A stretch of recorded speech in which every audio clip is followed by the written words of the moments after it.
Olá pessoal, eu sou o professor Danilo Oliveira. Nós vamos falar nessa aula aqui sobre as guerras greco-pérsicas, parte 3. Então, dentro de instantes.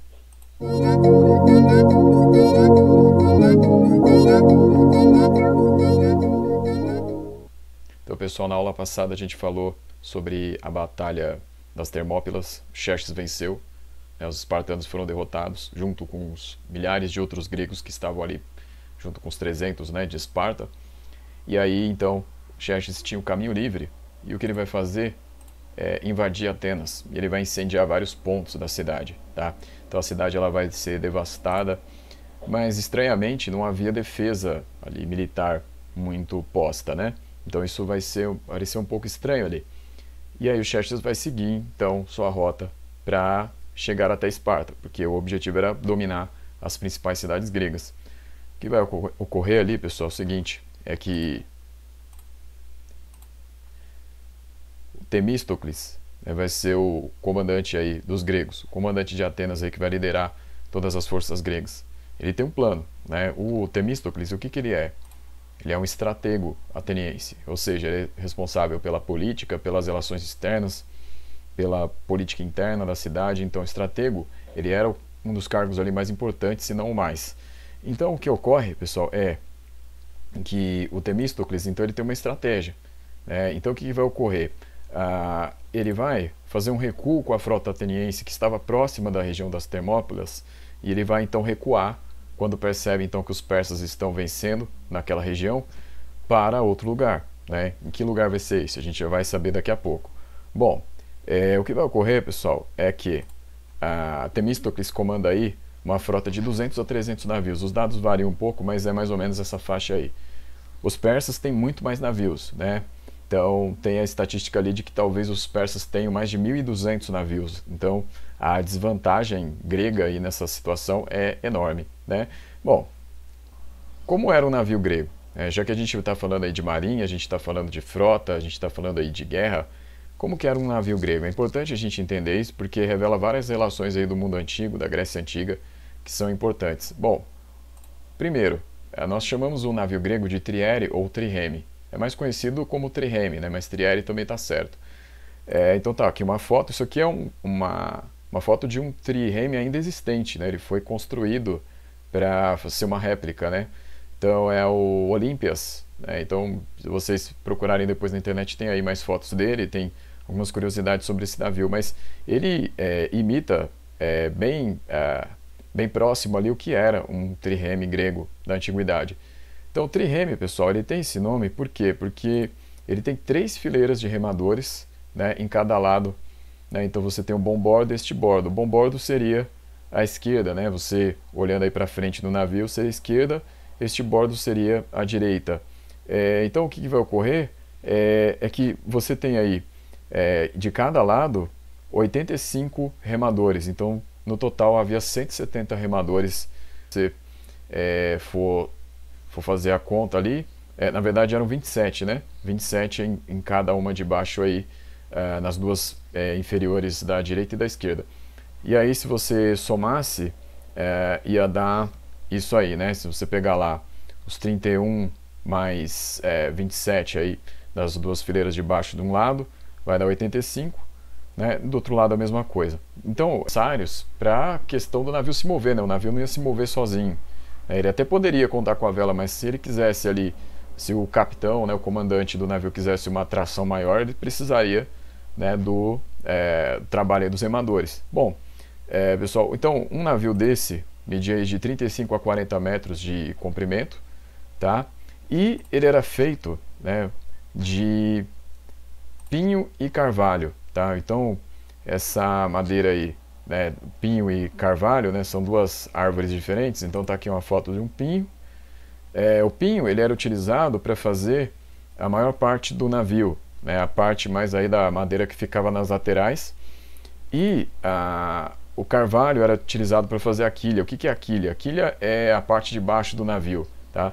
Sem ser aquela parte que dá sustentação para o navio, para ele não virar para nenhum dos lados. É outra parte, é uma parte que faz todo o contorno de baixo aí do navio, né, para você colocar o resto dele ali acoplado, né? Então eram essas duas árvores aí. Só que é o seguinte, Atenas não tinha nenhuma delas, assim, e não tinha madeiras de construção, então ela tinha que importar da Macedônia, né? Então é um detalhe das relações econômicas de Atenas, dependia da Macedônia para ter essa madeira. E aí toda vez então que se pensava em construir mais navios, era mais dinheiro que Atenas ia ter que gastar comprando ali da Macedônia, né?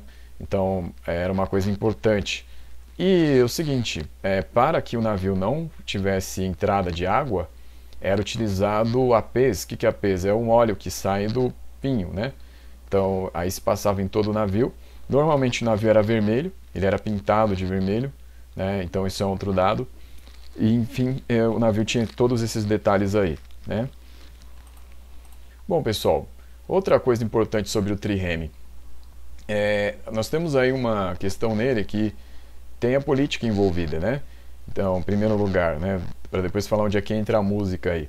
Mas por quê? Porque, pessoal, o responsável pelo navio era o trierarca, que era o cidadão normalmente rico. Ele tinha que ser muito rico. Por quê? Porque qualquer coisa que acontecesse com o navio, este cidadão aí, o trierarca, ele tinha que arcar financeiramente com o custo dele. Mais para frente, aí nos séculos seguintes, vai se dividir essa responsabilidade entre mais cidadãos, mas nesta época aí clássica, o trierarca ele arcava sozinho aí com os prejuízos do navio se ele fosse aí avariado numa guerra, né? Se ele fosse, enfim, se quebrasse alguma coisa, então ele sempre era responsável. Ele tinha que reportar toda vez isso ao estratego, no caso aí nessa época ao Temístocles, né? Então era uma responsabilidade muito grande aí sobre a questão aí do trierarca, né? E além disso, né, pessoal, tem outras categorias dentro do navio. Então temos aí o piloto, que era o Kybernetes, que era aquele que guiava o navio, mas ele não era o comandante, tá? Porque a maior autoridade dentro do navio era o trierarca. E nós temos aí o auxílio do piloto feito pelo oficial de proa. A proa é a parte da frente do navio. O piloto ficava na parte de trás, que é a popa, né? Então o oficial de proa também auxiliava. E ele tinha também os auxiliares de bombordo e estibordo. Lembrando, bombordo à esquerda, estibordo à direita do navio, né? A gente ia olhando para frente. E, além disso, né, para ditar a cadência, né, o ritmo dos remadores, havia os auletas, né? Os auletas, eles tocavam o aulo, que é um instrumento semelhante aí ao oboé. Então, seria mais ou menos essa imagem aqui. Então, é mais ou menos aí um instrumento com som agudo, né? Então, dessa forma aí, se você tem aí a questão da cadência, o ritmo, então, dependendo se fosse um ritmo mais rápido, os remadores entendiam que era para acelerar. Se fosse uma coisa mais lenta, era para eles diminuírem, né? E os auletas, eles eram utilizados na guerra também. Então, muitas vezes aí a gente não fala deles, né? Mas às vezes quando o exército começava a marchar mais rápido, era porque os auletas tocavam um ritmo mais rápido, né? Que eram ali orientados pelos comandantes, né? E vem, pessoal, né? O plano do Temístocles, né? Porque vai começar a Batalha de Salamina, 480 a.C., né? Então o que vai ser esse plano do Temístocles? O plano é o seguinte, pessoal. O Temístocles, nós precisamos ter uma noção aí do mapa da Grécia para entender o plano do Temístocles. Então tá ali Atenas, vocês estão vendo ali, está escrito bem nítido. O plano dele era ir ali até onde está aparecendo aquele S. Vocês estão vendo ali que eu estou colocando aí para piscar o S ali, por quê? Para vocês entenderem que ali é Salamina. Este outro mapa aqui, ele dá uma noção do que o Temístocles queria. Então, olha só, na imagem 1 ali, que é o que está na esquerda, mostra ali a manobra que ele quer fazer. Então, a manobra ali ele está pensando uma simulação. Então, dá uma volta ali, né? Aquela flecha maior, aquele caminho maior mostra isso, para que os atenienses entrassem naquela porção de água ali, né? Que é uma baía, né? Ali na região, que vai ser muito importante, né, para que eles possam se proteger, tá?